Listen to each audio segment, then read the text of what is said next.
So for all interested, we are working right now on a Startix automatic starter motor engagement mechanism. So this particular one fits a 1933 Auburn, and its function is as follows. Go ahead and turn it over there.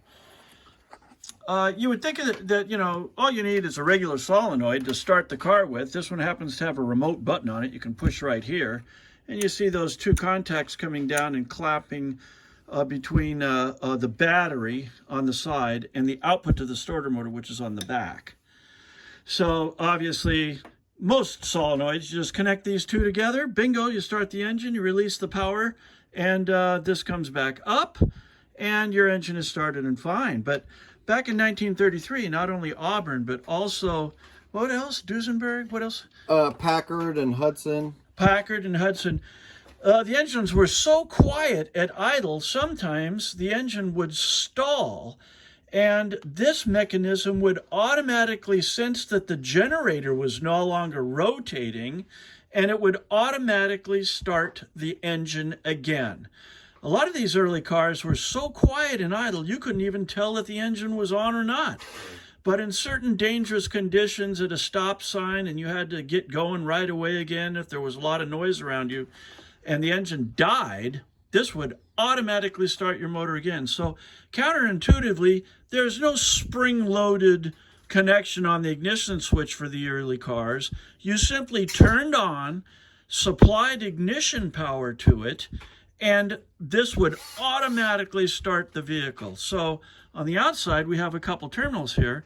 The generator terminal that indicates, hey, the engine's on, and a power supply from the ignition switch that, not from the spring-loaded position, there's no spring-loaded position, but as soon as you turn the ignition on, this has power, and as long as the generator is operating, it keeps the starter contacts open.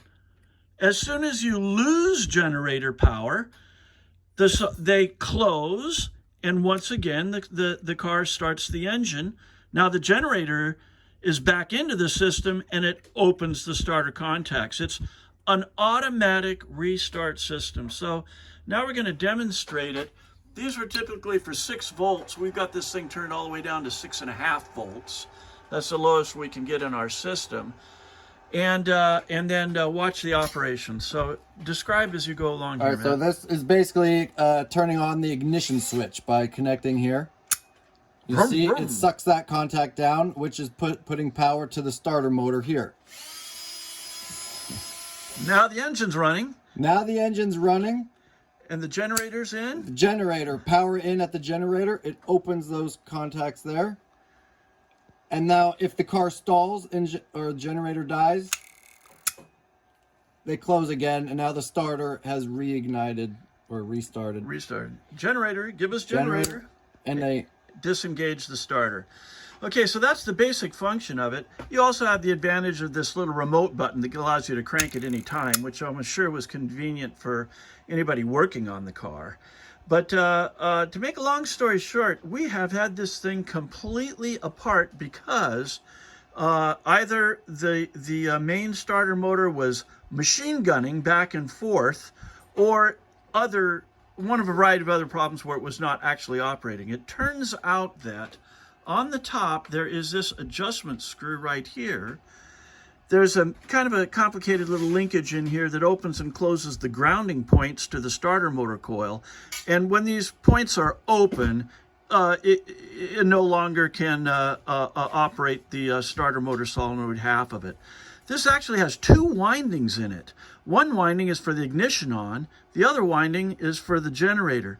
The generator winding is a bit weaker in constant amperage flow, and actually both these coils do conform to the extensive description of amperage draw that this is page 3 of 4 pages that describe its function. But we got it going. In the instructions it says that this adjustment screw, when adjusted properly, there's only 1/2 of a total revolution to get everything operating correctly.